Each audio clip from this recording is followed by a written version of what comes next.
The Club That Would Have Me, written and narrated by Peter J. Merrick. I have accumulated a few sayings over the years. I would like to tell you they came from wisdom, meditation, and decades of profound introspection. That would be bullshit. Most of them came from repeatedly banging my head against the same wall until eventually thinking, Peter, perhaps the wall isn't the problem. One of my sayings has followed me for years. The ones I want don't want me, and the ones who want me I don't want. People, opportunities, organizations, relationships. Apparently, I have been remarkably consistent. There is probably enough material in that one sentence to keep a good therapist employed for several years. Fortunately, I have always believed in supporting small business. I have another saying, you usually can't have what you really want when you want it. And when you finally get what you once wanted, you usually don't care to have it. The older I get, the more I realize that may apply to almost everything. Money, recognition, possessions, relationships, invitations, success, belonging. Apparently, I have spent most of my life developing a personal philosophy, somewhere between Buddhism, existentialism, and a Jewish mother explaining why nothing I have ever done is quite as impressive as what somebody else's son is doing. Then I remembered Groucho Marx. Groucho famously said, I don't want to belong to any club that will accept me as a member. The first time I really thought about that line, I realized something. Groucho and I might have had the same mother, because underneath Groucho's brilliant joke is something wonderfully uncomfortable about human beings. Sometimes we want something precisely because we cannot have it. We want what is just beyond our reach. Think about it. The house we cannot afford becomes the house. The promotion somebody else received becomes the position we suddenly need. The invitation we didn't receive becomes the event we suddenly cannot stop thinking about. The opportunity that disappeared somehow looks considerably better after it is gone. Scarcity does something peculiar to the human mind. It can increase perceived value. Sometimes that value is real. Sometimes our imagination fills in the missing pieces, and that distinction has taken this old fart a surprisingly long time to understand, because wanting something intensely does not necessarily mean that the thing is extraordinarily valuable. Sometimes the wanting itself is creating the value. That is an uncomfortable thought, especially when you have spent half your life convinced you possess extraordinary intuition. Sometimes intuition is wisdom. Sometimes intuition is desire wearing a really convincing fake mustache. I have experienced both.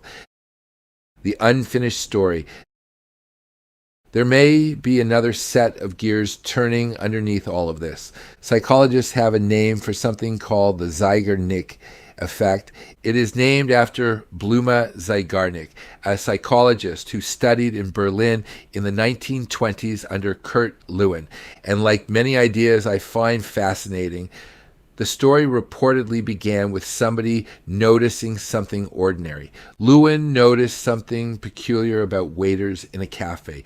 They seemed remarkably good at remembering orders that had not yet been settled. Who ordered what? Which table wanted what remained outstanding. But once the customer paid the bill, much of that information seemed to disappear. The mental account had been closed.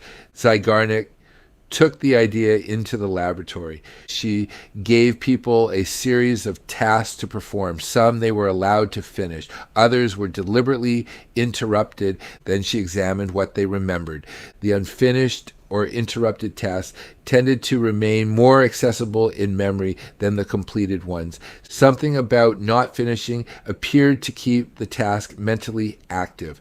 That became associated with what we now call the Zeigarnik effect. Now, I'm not suggesting one psychological effect explains the magnificent mess known as the human mind. That would be giving me far too much confidence in psychology, far too little complexity. But perhaps it helps explain part of something I have experienced throughout my life. Maybe we all carry around our own unpaid tables. The door that never opened, the opportunity that disappeared, the conversation that never finished, the question nobody answered, the thing we almost had. The life we imagined but never lived. Our minds return to them. We replay them. We imagine different endings. Perhaps sometimes we aren't repeatedly thinking about something because it was extraordinarily important. Perhaps part of the reason is much simpler. It never finished. That is a very different explanation, and I realize I may have just become the psychological equivalent of the guy at the party who explains how the magic trick works. Sorry? Apparently, I'm a party pooper with footnotes. And then you get it. This brings me back to my second saying. You usually can't have what you really want when you want it. And when you finally get what you once wanted, you usually don't care to have it. Sometimes we actually get what we wanted, and occasionally, almost unbelievably, we discover we don't particularly want it anymore. The thing didn't necessarily change. We did. There are things the younger Peter desperately wanted that Peter today would politely decline, and there were rooms I wanted to enter, people whose approval mattered enormously, achievements I thought would finally prove something, things I thought I needed to own. Then eventually somebody opened the door. I looked inside and thought, that's it? Perhaps Groucho really was onto something, or perhaps his mother got to him too. But the idea of unfinished loops makes me wonder about something else. While we cannot have something, the story remains open. Our minds keep writing chapters. Then sometimes we finally get it. The loop closes. Reality replaces imagination. And occasionally we make an uncomfortable discovery. We weren't only attached to the thing, we were attached to the unfinished story surrounding it. What are we actually wanting? Many of the things we chase may simply represent something underneath them. We don't always want the promotion. We want significance. We don't always want money. We want freedom. We don't always want the beautiful house. We want safety. We don't always want the invitation. We want belonging. And we don't always want recognition. Sometimes we simply want to know that somehow, somewhere, our existence mattered. Maybe that is why it is so easy to confuse the object with what we believe the object will make us feel. To matter, to belong, to be respected, to be understood, to be seen, to be chosen. Those things can feel remarkably similar when we are inside them, but they aren't the same. Why I write. There is another reason all of this interests me. I write.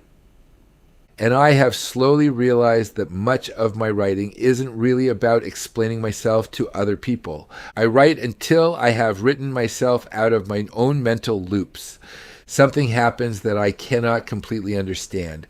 An opportunity disappears. Someone enters or leaves my life. A question remains unanswered. Something I wanted remains beyond my reach. My mind wants to finish the story, so I write. I put the experience onto the page. I turn it around and I examine it. I argue with it. I laugh at myself. Sometimes I write thousands of words about something that occupied only a tiny amount of actual time, and eventually something interesting happens. The experience stops owning the narrative. I take the narrative back. That may be one of the most important things writing has taught me. I cannot always control whether someone answers the question. I cannot reopen every door. I cannot change what happened. I cannot force life to provide the ending I wanted, and I certainly cannot require another human being to provide me with closure. But I can decide what an experience means inside the continuing story of my life. So I keep writing until eventually there is nothing left that I need to write. The loop becomes quieter. The emotional charge that once lived entirely inside me now has somewhere else to live. On the page, The experience hasn't disappeared. My relationship with it has changed. And sometimes the thing I thought I needed from the outside world, I discover I have already given myself resolution. Perhaps that is one of the reasons I write, not because I have figured life out. I write because sometimes writing is how I figure out that I am finished with something.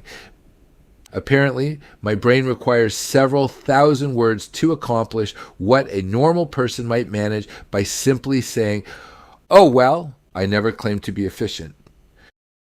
The question changes. Maybe this is what getting older has slowly changed for me.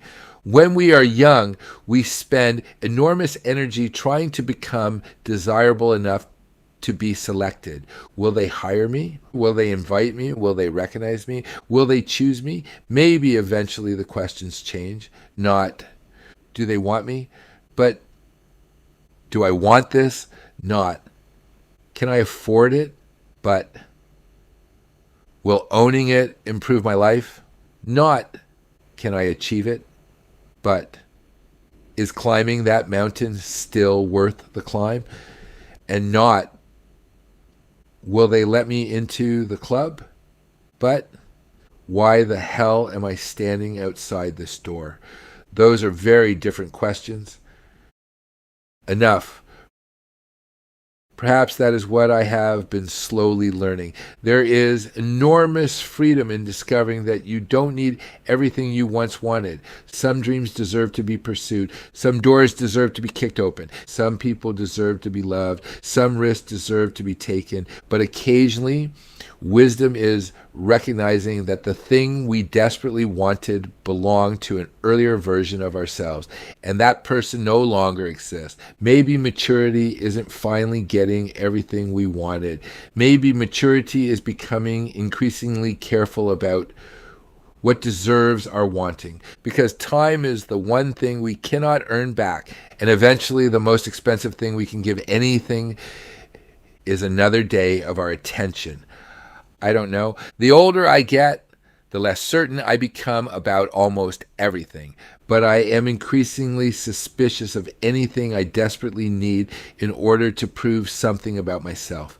Maybe I don't need every club to admit me anymore. Maybe I don't even need every door to open. Sometimes I just need to understand, why the hell was I standing outside that door in the first place? What I already have. And after all these words, perhaps I actually know part of the solution. At least for a moment, stop wanting what you don't have, not forever. Wanting is part of being human. Dreams matter. Ambition matters. Desire moves us forward. But every once in a while, stop. Look around. Because while we are staring at the door that never opened, we risk missing the people already standing beside us. Maybe that is the cruelest joke of wanting. We can become so consumed by what is absent that we stop seeing what is present.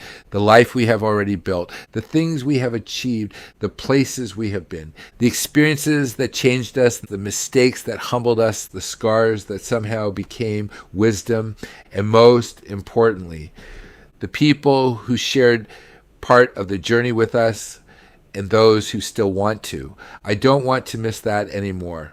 Not perfectly, not forever. I'm still human. Tomorrow I will probably find another bloody door. But for a moment, stop wanting. Look around and be grateful, not because everything worked out the way you wanted. It didn't. Not because every door opened. It won't. Be grateful because somehow, through all of it, you got to be here. You got to experience it. You got to love. You got to lose. You got to succeed. You got to fail. You got to meet people who changed you. And if you are fortunate, there are still people walking beside you who genuinely want to share whatever part of the road remains. Because perhaps while we are busy wanting the life we don't have, we can forget to live the life we do. And this strange, beautiful, painful, and remarkably brief journey we all refer to as a human life. Maybe that is enough. Not forever. Just for this moment and perhaps tomorrow. We can start wanting again. Whether Groucho ever figured that out, I have no idea. But somewhere, Groucho Marx and my mother are probably sitting together wondering why it took me this bloody long. And knowing my mother, she is probably telling Groucho about somebody else's son who figured it out sooner. Peter Merrick, a K.A. old fart, still living, still learning, and trying to spend a little less time staring at closed doors and a little more time noticing everything already on this side of them.